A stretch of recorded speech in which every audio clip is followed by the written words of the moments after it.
Sir नमस्कार और स्वागत है नमस्कार। सर। राष्ट्रीय नाट्य विद्यालय की जो पत्रिका है सर अभिरंग, उसके लिए हम बातचीत कुछ करेंगे आपसे। आपके ज्ञान से हमें और हमारे पाठकों को भी फायदा होगा। सर आप का कलाओं में इतनी रुचि आपके पास है, जो एक अंतर्राष्ट्रीय स्थान आपने अर्जित किया हुआ है। सर मैं जानना चाहता हूँ आपसे कि आपका बचपन और आपका जो परिवेश रहा वो कैसा रहा, जिसके कारण आप इस कला के प्रति इतने आपके रुझान बढ़ते चले गए और आप इसके प्रति आकर्षित हुए। ज़रा उस पर भी सर कुछ पर्दा उस पर से हटाएंगे। देखिए, मेरा जन्म एक सामान्य मध्यवर्गीय व्यापारी परिवार में हुआ, लेकिन कुछ जो संस्कार थे वो बड़े भारतीय थे। जैसे मेरे माता-पिता नित्य रामचरितमानस का पाठ करते थे, अपनी पूजा में प्रयोग करते थे, तो रामचरितमानस मेरे कानों में जन्म से ही पड़ता रहा। जी। और मेरे चाचा जी जो थे, वो शास्त्रीय संगीत सीखते थे, कलाकारों को घर में बुलाते थे और बड़ा उनका अनुराग था। अच्छा। तो शास्त्रीय संगीत यानी जिसको आज हम ख्याल गायकी, ठुमरी इत्यादि कहते हैं, तो इस सब का भी समझिए बचपन से मुझे सुनने को मिला। जी। और फिर पिताजी को थोड़ा-सा काव्य का भी शौक था, तो अच्छी-अच्छी कविताएँ जब मैं पढ़ने लायक हुआ तो वो भी घर में थीं। और हमारे चाचा जी जो थे, उन्हें उर्दू का और थोड़ा-सा फ़ारसी का भी ज्ञान था। तो घर में गालिब और ज़ौक़ और इन सब के भी जो कलाम हैं, हाँ, हाँ। वो घर में थे, पढ़े जाते थे। तो ये इस तरह से जो माहौल था, ये एक हिंदू आस्था, हिंदू कलाएँ और उन कलाओं का एक स्वाभाविक परिवेश था। अच्छा। यदि मैं कलाकार फैमिली से यानी ऐसा नहीं कि मेरे माता-पिता आजीविका के कारण संगीत में या नृत्य में या किसी में थे, लेकिन ये घर में शौक था सबको। अच्छा। और ये एक सामान्य हिंदू जीवन था, जिसमें ये संस्कार पूजा के, काव्य के, गायन के रहते हैं। तो मैं समझता हूँ वो ही आगे चलकर बढ़ता रहा। और फिर जब मैं स्कूल में आया और एक उस ज़माने में दिल्ली का बहुत प्रसिद्ध कैम्ब्रिज स्कूल था, उसके जो प्रिंसिपल थे वो बहुत ही एक विशिष्ट प्रकार के शिक्षक थे।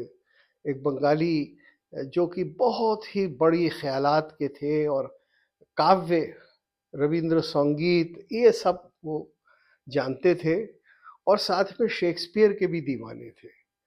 तो फिर वो अंग्रेज़ी मीडियम स्कूल में अंग्रेज़ी भी पढ़ी और उन्होंने मुझे शेक्सपियर का चाव लगा दिया।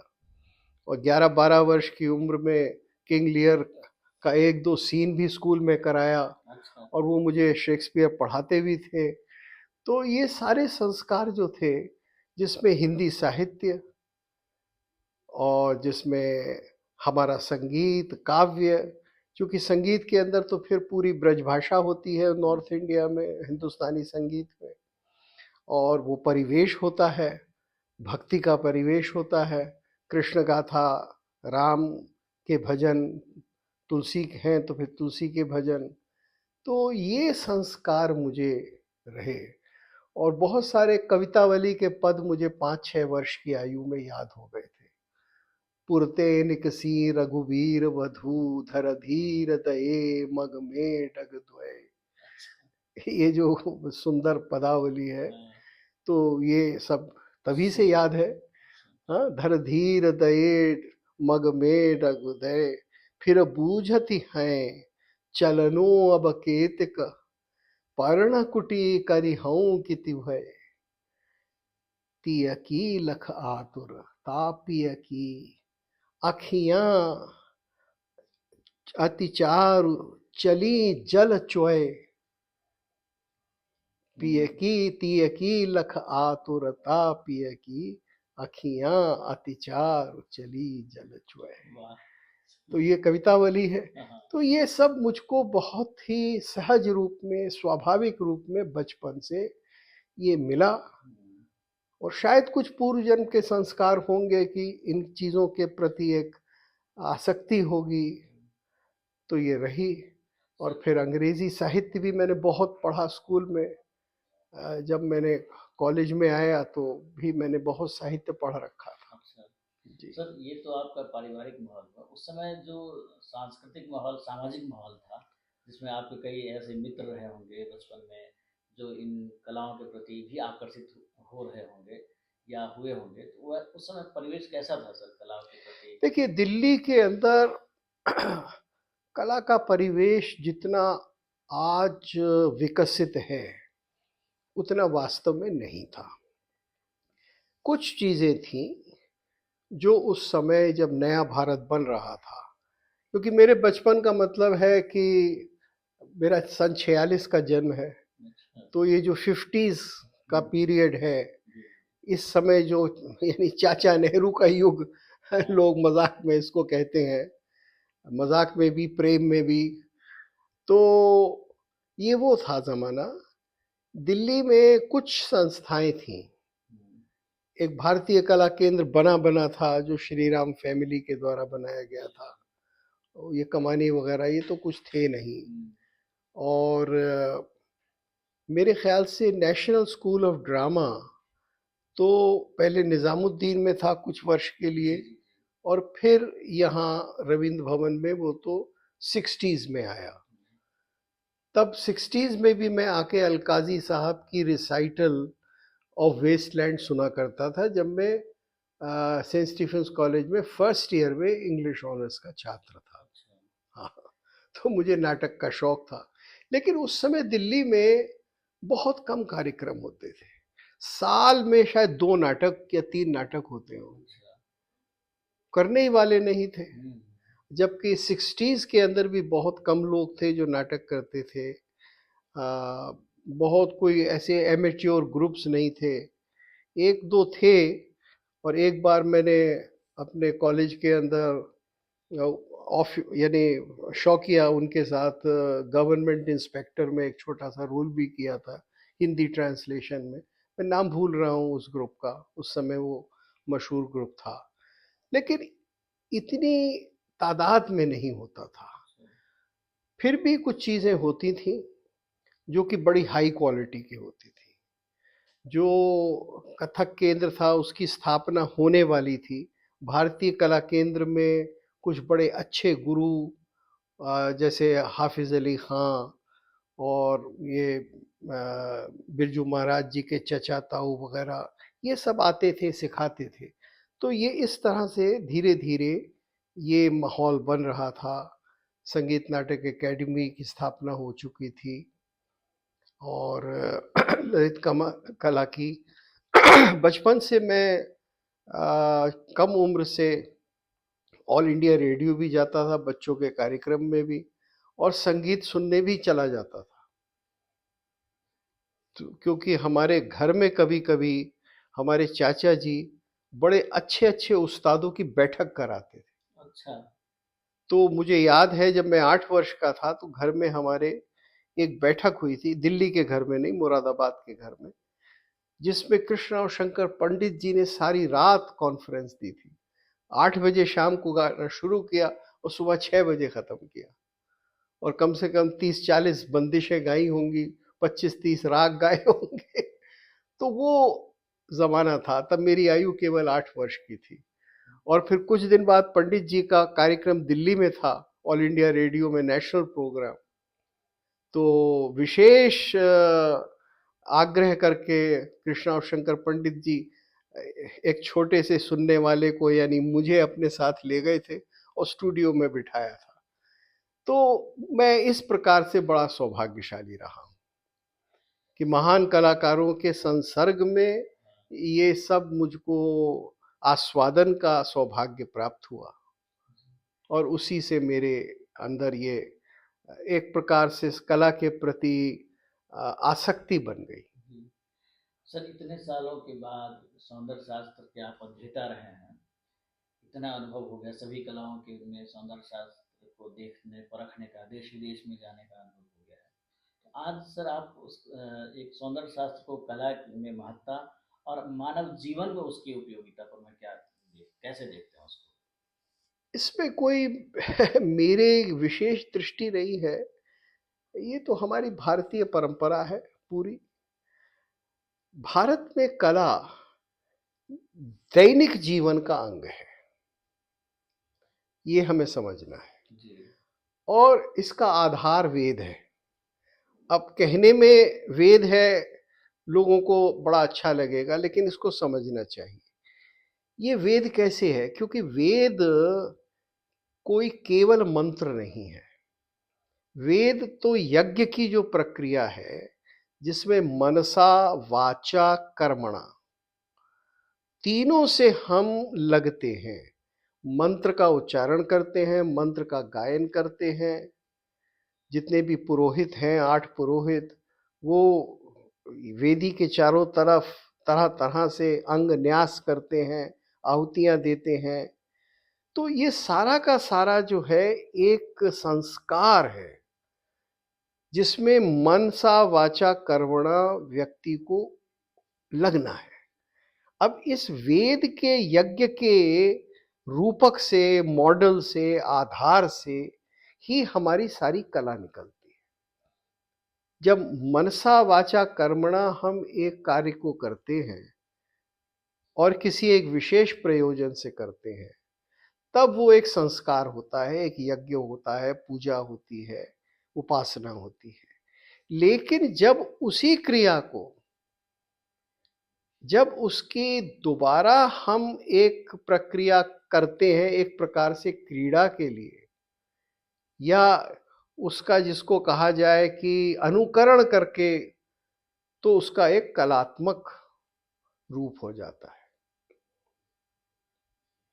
जैसे एक संस्कार तो ये हुआ कि किसी ने विवाह किया, फिर एक विवाह नाटक में हुआ या फिल्म में हुआ। जी। तो वो जो कलात्मक अनुकृति है, वो कला है और उसमें रस होता है। तो ये आधार इस कला का वैदिक मीमांसक कर्म है, वैदिक कर्म है कि मन से, वचन से और वाणी से संपूर्ण रूप से हमें लग जाना है। तो नाट्य जो है उसका उद्भव वेद से है। इसीलिए चारों वेदों को मिलाकर पंचम वेद बना, इसीलिए इतनी सारी कलाएं बनी। उसी में आप नाटक में अभिनय करते हैं तो आंगिक क्रियाएं होती हैं, शाब्दिक क्रियाएं होती हैं, गाना होता है, ये सारी चीजें होती हैं। और ये संसार के किसी एक कार्य की अनुकृति होती है। उस अनुकृति को नट यानी अभिनेता सामाजिक तक, देखने वाले तक पहुंचाता है। वो प्रक्रिया रसात्मक है और वो जीवन के हर भाव को रसात्मक कर देती है। ऐसे भाव को भी जो हम जीवन में नहीं चाहते। हम दुख नहीं चाहते जीवन में, रोना पीटना करुणा ये नहीं चाहते, लेकिन नाटक में हम जीवन का अनुकरण करके उसको रसात्मक बना देते हैं, चित्र में बना देते हैं, शिल्प में बना देते हैं, किसी बहुत भव्य मंदिर में उसको बना देते हैं। तो ये भारतीय पद्धति है कि जो क्रिया मनसा वाचा कर्मणा होगी, जीवन का अनुकरण होगी, धर्म के वृद्धि के लिए होगी, शिक्षा के लिए होगी, सन्मार्ग पर लगाने के लिए होगी, हमें अच्छे जीवन की ओर ले जाने के लिए, वो कला है। और ये हमेशा से हमारी परंपरा है। इसमें मेरा कोई व्यक्तिगत मत नहीं है। ये तो बड़े बड़े आचार्यों ने ये कहा है, बड़े बड़े कवियों ने ये ऐसी कामना की है। जैसे तो सर नृत्य कला है, अभी आपने शिल्प कला कहा, और ललित कला है, संगीत है, और उसके बाद हमारा नाट्य आ जाता है। बिल्कुल। तो इन कलाओं के बीच एक अंतर संबंध है, क्योंकि आप हर कलाओं में आपका प्रवेश सामान्य थोड़ा रूप से थोड़ा रहा सा है। रहा है मेरा प्रवेश। तो मैंने अब संगीत भी किया। मैं जी। पंडित उमाशंकर मिश्र जी से 10 वर्ष सितार और वाह! सुरबहार का मैंने इन कलाओं के अध्ययन बीच जो किया। आपकी आवाज़ है रही सर, उस हाँ, अनुभव को आप कैसे देखते हैं? आप तो चूँकि नाटक से बहुत जी, जी। अत्यधिक जुड़ाव हो गया है आपका। बिल्कुल, बिल्कुल मेरा कॉलेज के दिनों से नाटक से भी जुड़ाव रहा और बाद में संगीत से थोड़ा बाद में 10 वर्ष तक मैंने विधिवत शिक्षा ली। अब देखिए ये जो अवस्था है शिक्षा लेने की, जी। एक तो संस्कार की होती है कि हमें संस्कार मिल गया, हम एक प्रकार से रसिक हैं, सामाजिक हैं, हम आनंद ले रहे हैं, जुड़ रहे हैं, शिक्षा ले रहे हैं। एक ये है कि हम उसकी साधना कर रहे हैं। तो साधना की जो प्रक्रिया है वह मन को बदलने की, जीवन को संयमित करने की, अपने लक्ष्य को केंद्रित करने की और विधि और निषेध की प्रक्रिया है। कुछ काम हम करेंगे, कुछ हम नहीं करेंगे। मैं 10 वर्ष तक जब शिक्षा ली मैंने, तो मैं दिल्ली से केवल 15 दिन के लिए बाहर गया। 10 वर्ष तक मैं दिल्ली में ही रहा, कहीं नहीं गया, किसी शहर में नहीं गया, विदेश में नहीं गया, क्योंकि मुझे नित्य प्रति अभ्यास करना था 3-4 घंटे।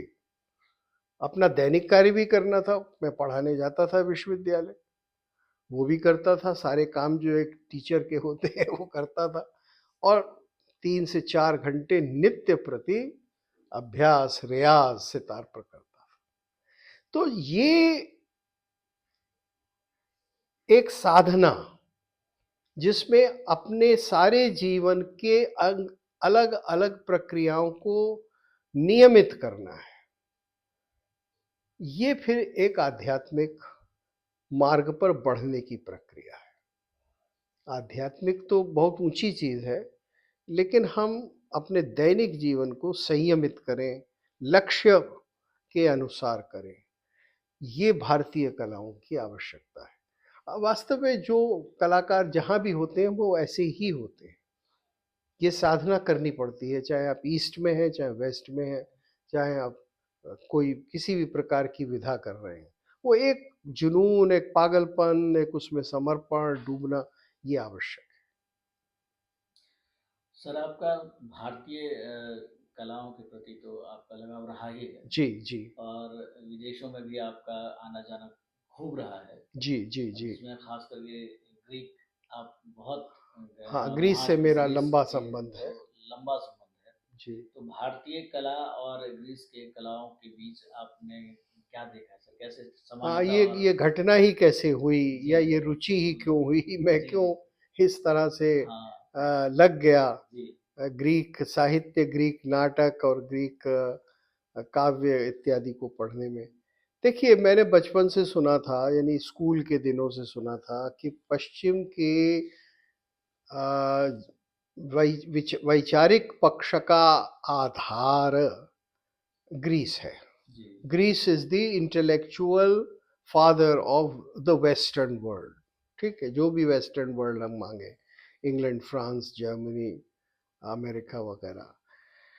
तो ये जिज्ञासा हुई, फिर मैं अंग्रेजी का प्रोफेसर बना। 72 में मैं क्या कहते हैं, असिस्टेंट प्रोफेसर अपॉइंट हो गया हिंदू कॉलेज दिल्ली यूनिवर्सिटी में। अब मैंने अध्ययन शुरू किया, एक तो ग्रीक साहित्य का, दोबारा अंग्रेजी में नाटक इत्यादि पढ़े।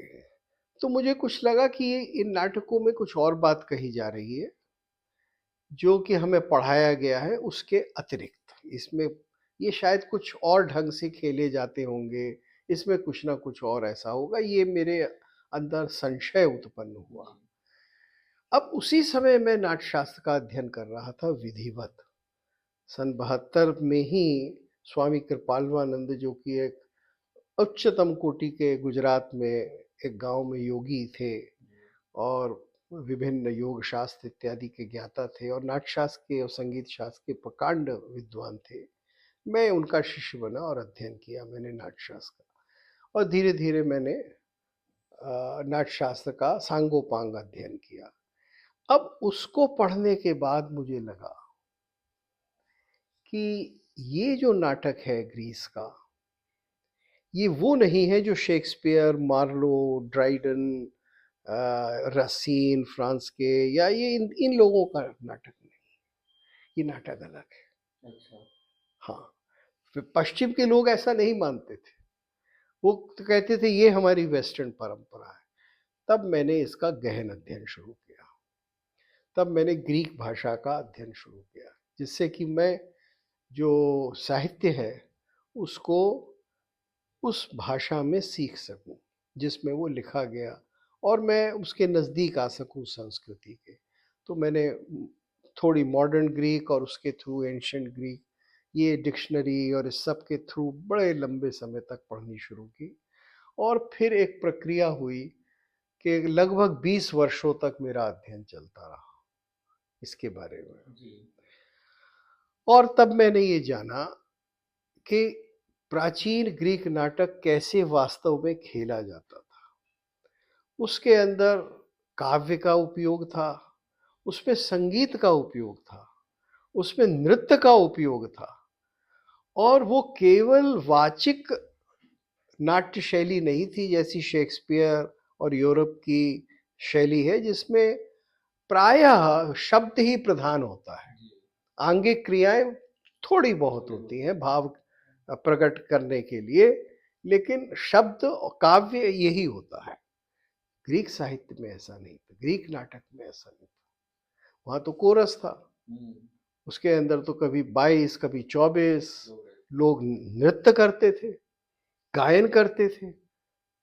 उसमें कोरस जो है वो कभी बोल केवल वार्तालाप नहीं करता था, वो गायन करता था। तो वो सारा का सारा संगीत और नृत्य उसमें वैसे ही विद्यमान था जैसे हमारे नाटक में। अच्छा। फिर मैंने और अध्ययन किया कि प्राचीन ग्रीक जो उस समय नाटक खेलते थे, ईसा से 500 और 600 वर्ष पूर्व, वो कौन सी दुनिया में रहते थे, क्या विचार थे उनके, क्या मूल्य थे। तब फिर मैंने देखा कि वो मूर्ति पूजक लोग थे। अच्छा। बिल्कुल, हाँ। उनके देवी देवता थे, उनकी जीवन पद्धति थी, उनकी पूजा ऐसी ही थी जैसी यज्ञ की पूजा होती है, उससे बहुत मिलती जुलती। और उनके जो जीवन के मूल्य थे वो हमारे बहुत सारे मूल्यों के ही अनुकरण थे या वैसे ही थे। तो ये सारा अध्ययन करके लगभग लगभग 20 वर्ष लगाकर मैंने अपना ग्रंथ बनाया, dramatic concepts Greek and Indian, और फिर उसका 93 में प्रकाशन हुआ। जी। वो ग्रंथ मैंने यूनिवर्सिटी ऑफ एथेंस भेजा, उन्होंने निमंत्रण दिया, वहाँ जाकर उस पर मेरा पहला भाषण हुआ। अच्छा। तो मेरी पुस्तक पर पहला भाषण यूनान में, ग्रीस में, यूनिवर्सिटी ऑफ एथेंस के थिएटर डिपार्टमेंट में यूनिवर्सिटी ने किया, बहुत भव्य समारोह किया, और उसमें मैंने ये लेक्चर दिया। और उस लेक्चर को सुनने के बाद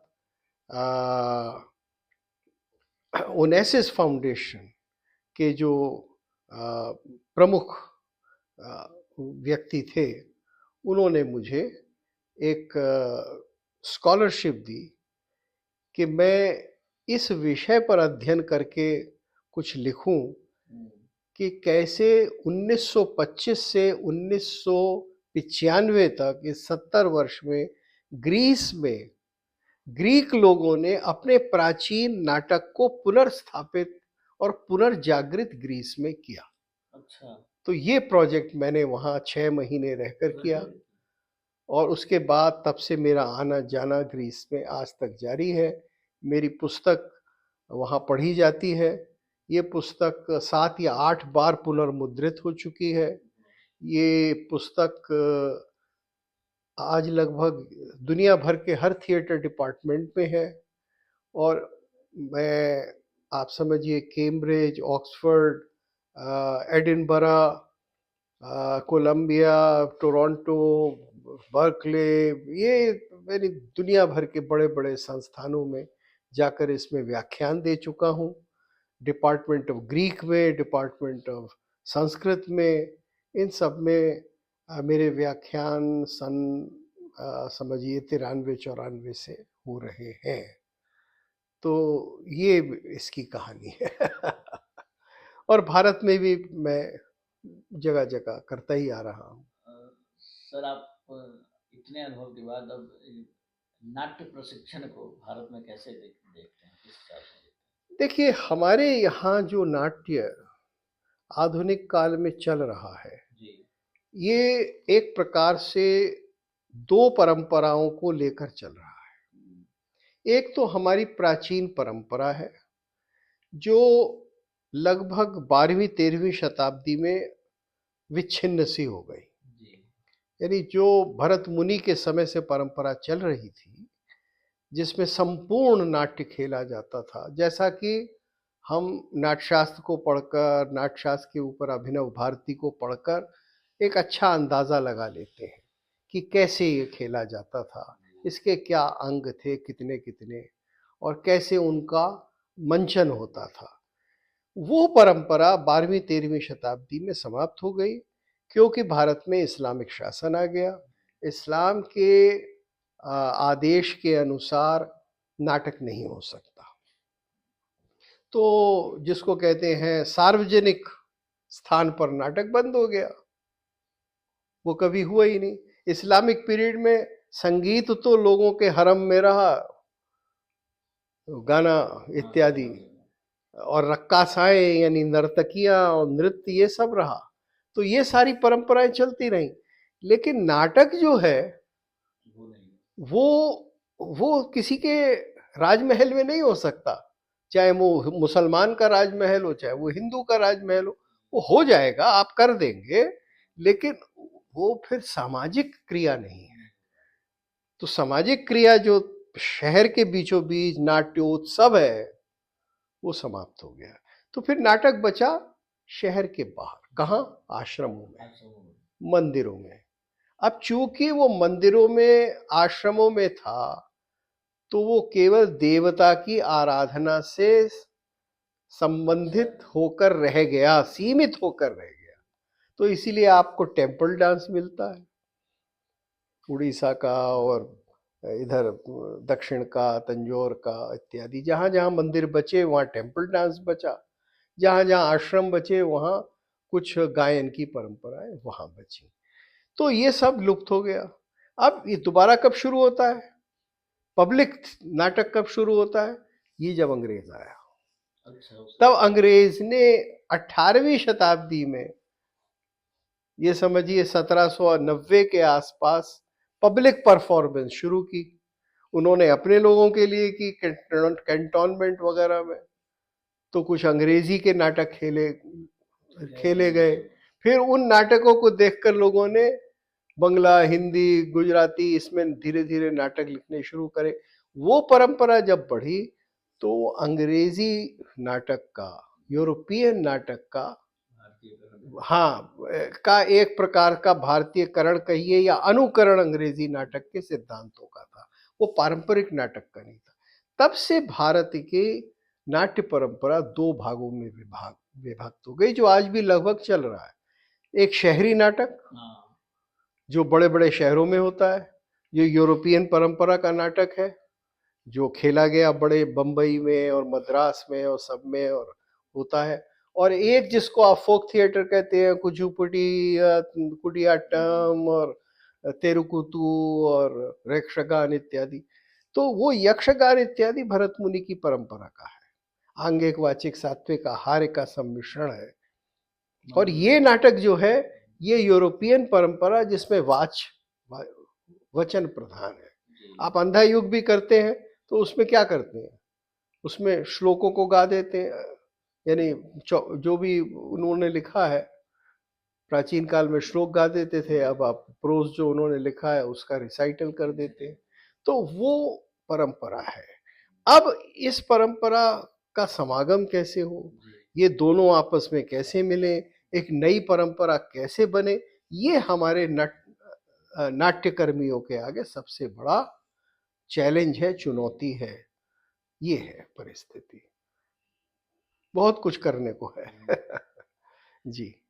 आजकल सर आप क्या लिख पढ़ रहे हैं? देखिए, मैं अब लिखना कुछ मैंने लगभग कम कर दिया है, बहुत कम। कोई बहुत ही विशेष चीज़ लिखनी होती है, जो कि मैं समझता हूँ कि ये ओरिजिनल या आवश्यक है, तो लिखता हूँ।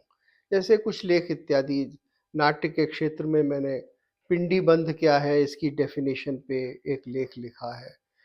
तो इस तरह से मैं करता हूँ, लेकिन मैं पिछले 10-12 वर्षों से व्याख्यान देता हूँ, और मेरी यूट्यूब चैनल है जिसके ऊपर 320 के लगभग व्याख्यान हैं।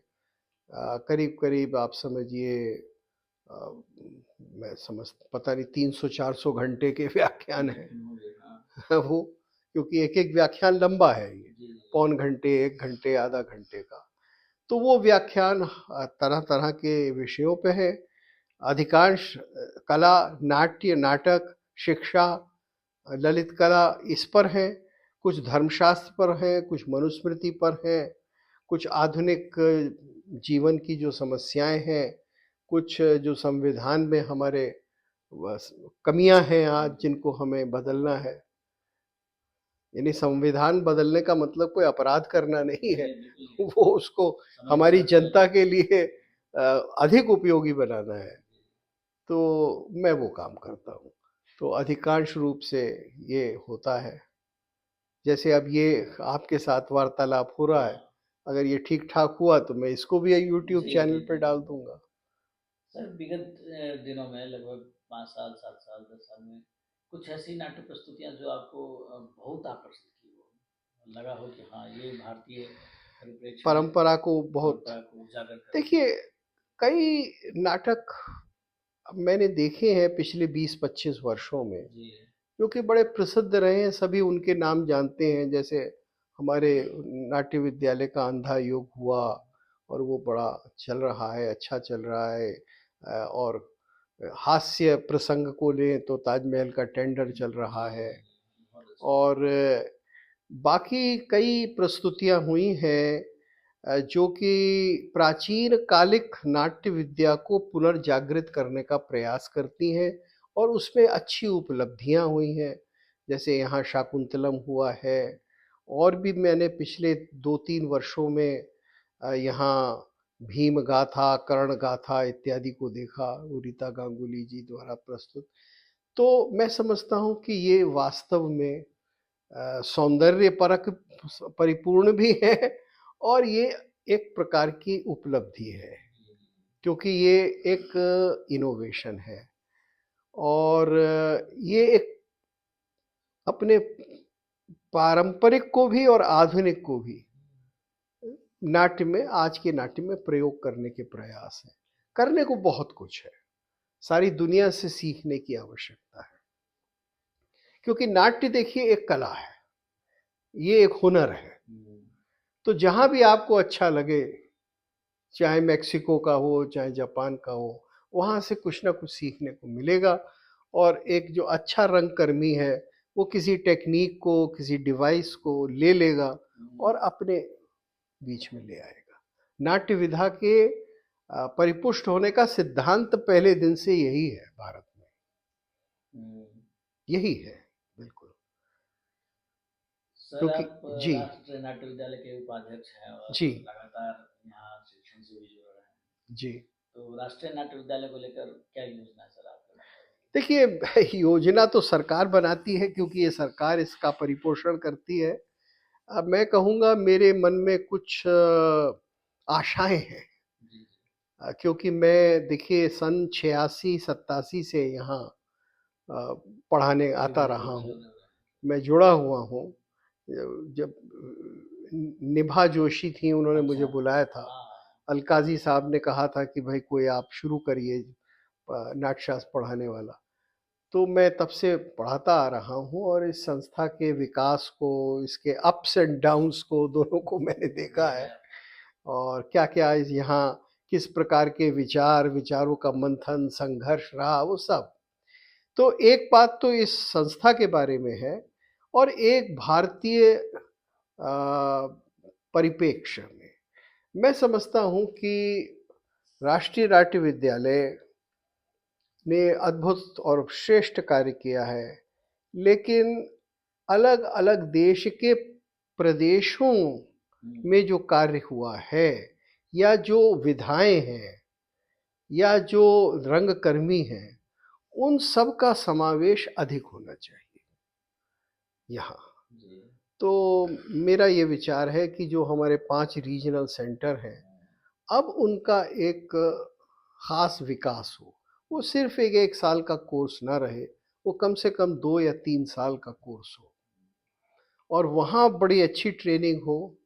कहाँ क्या ट्रेनिंग होगी, इसके ऊपर हमारी संस्था विचार करके निर्धारित करेगी।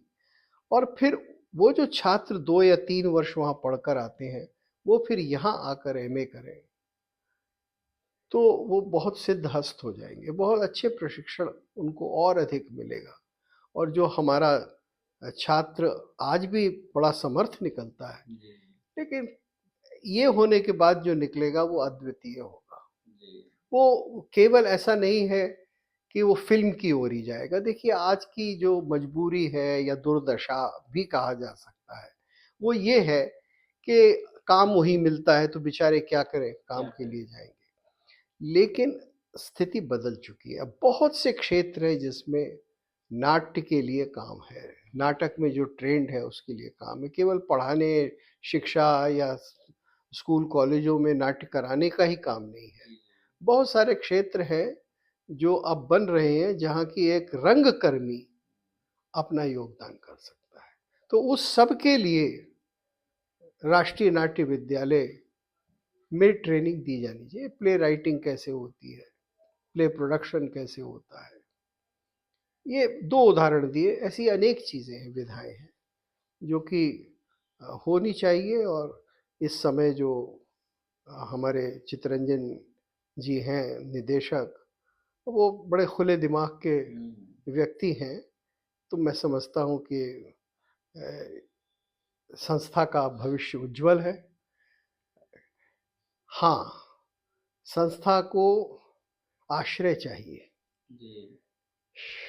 संस्था को आश्रय चाहिए, धन चाहिए, क्योंकि आश्रयेण शोभन्ते पंडिता वनिता लता।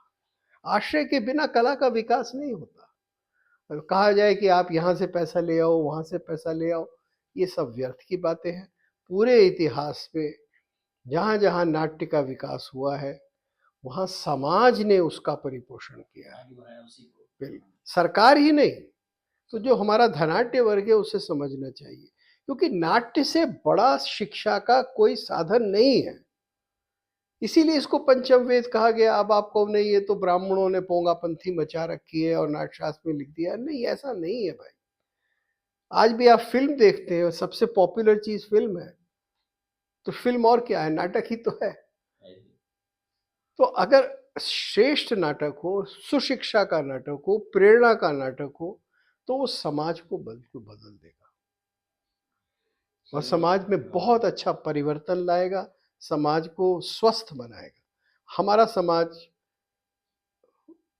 अभी स्वस्थ नहीं है, इतना ही कहूँगा। सर, बहुत बातचीत हम लोगों ने की सर। युवा जो इस कला के फील्ड में आ रहे हैं जी, उनमें एक भ्रम है कि विभिन्न कलाओं में आने जाने वाले जो व्यक्ति होते हैं, तो उनकी पहचान किसी एक कला के मर्मज्ञ के रूप में नहीं बन पाता है। लेकिन आपने इस मिथ को तोड़ा है, तो इस संदर्भ में सर उन युवाओं को क्या सुझाव देना चाहेंगे आप? मैं ये कहूँगा, जितनी चीज़ें सीख सकते हो सीखो। जो भी आपने जीवन में सीख लिया है, शिक्षा ग्रहण कर ली है, आत्मसात कर लिया है, वो आपके अवश्य काम आएगी। हाँ, ऐसा नहीं है कि उसका व्यापारिक प्रयोग हर समय होगा, लेकिन वो आपके जीवन को एक सात्विक और सबल बनाएगी। ये जैसे कहा जाता है ना कि धीर क्या, मित्र और नारी आपतकाल परखिए चारी। वो क्या है, धीरज मित्र धर्म अरु नारी। मैं पहला शब्द भूल रहा हूँ। तो इसी तरह से ये इन सब का समावेश शिक्षा है, सद्विचार है, सद्ग्रंथ है, साहित्य है। नाट्यकर्मियों को साहित्य और पढ़ना चाहिए। वो होगा तो उनका नाट्य श्रेष्ठ हो जाएगा, उनका जीवन अच्छा होगा और दूसरों का जीवन वो अच्छा कर देंगे। तो नाट्य से अधिक उपयोगी, नाटक से अधिक उपयोगी कोई विद्या नहीं, ऐसा मैं मानता हूँ।